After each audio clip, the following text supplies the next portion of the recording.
ओम श्री साई राम। ओम श्री साई सर्वज्ञाय नमः। सर्वज्ञ श्री साई को हमारा सादर प्रणाम। प्रत्येक व्यक्ति के हृदय में वास करने वाले श्री साई को लोगों के मन में चलने वाली सभी बातों का ज्ञान है। इतना ही नहीं तो विश्व में घटित सभी बाकी बातें भी स्वामी जी को ज्ञात हैं। गीता के 7वें अध्याय के 23वें श्लोक में भगवान कहते हैं, वेदाहम समतीतानि वर्तमानानि चार्जुन भविष्यानि च भूतानि माम तु वेद न कश्चन। अर्थात, हे अर्जुन, मैं भूत, वर्तमान और भविष्य काल के सभी प्राणी मात्रों को जानता हूँ, किंतु मुझे कोई भी जानता नहीं। भगवान श्री सत्य साई बाबा को विश्व के प्रत्येक व्यक्ति व घटनाएं ज्ञात होती हैं। इसका अनुभव अनेक भक्त हमेशा करते हैं। इस संबंध में 2 घटनाएं।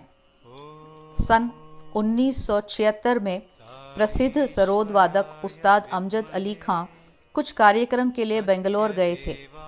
कार्यक्रम समाप्त होने पर वे उनके मित्र श्री रहीम निजामुद्दीन, जो पुलिस कमिश्नर थे, उन्हें मिलने के लिए गए। तब उन्हें पता चला कि रहीम निजामुद्दीन पुट्टपर्ती जा रहे हैं। अमजद अली खां भी उनके साथ प्रशांति निलयम गए। उनका यह महद भाग्य था कि स्वामी जी ने उन्हें मुलाकात के लिए बुलाया। अन्य व्यक्तियों के साथ वे मुलाकात के कक्ष में बैठे थे।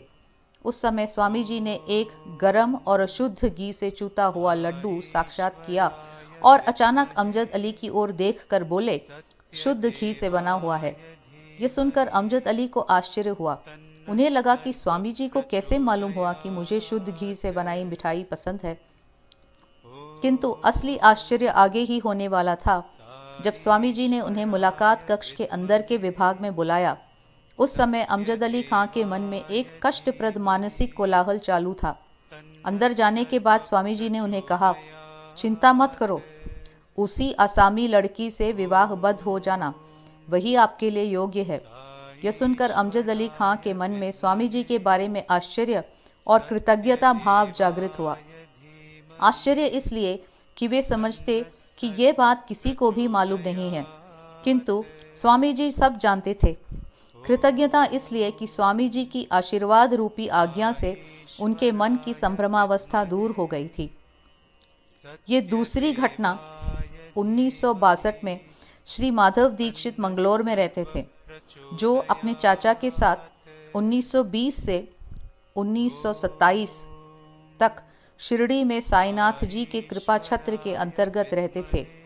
वे उनके चाचा श्री हरि सीताराम दीक्षित को चाचा नाम से पुकारते थे, इसलिए अन्य भक्त भी उन्हें चाचा करके पुकारने लगे थे।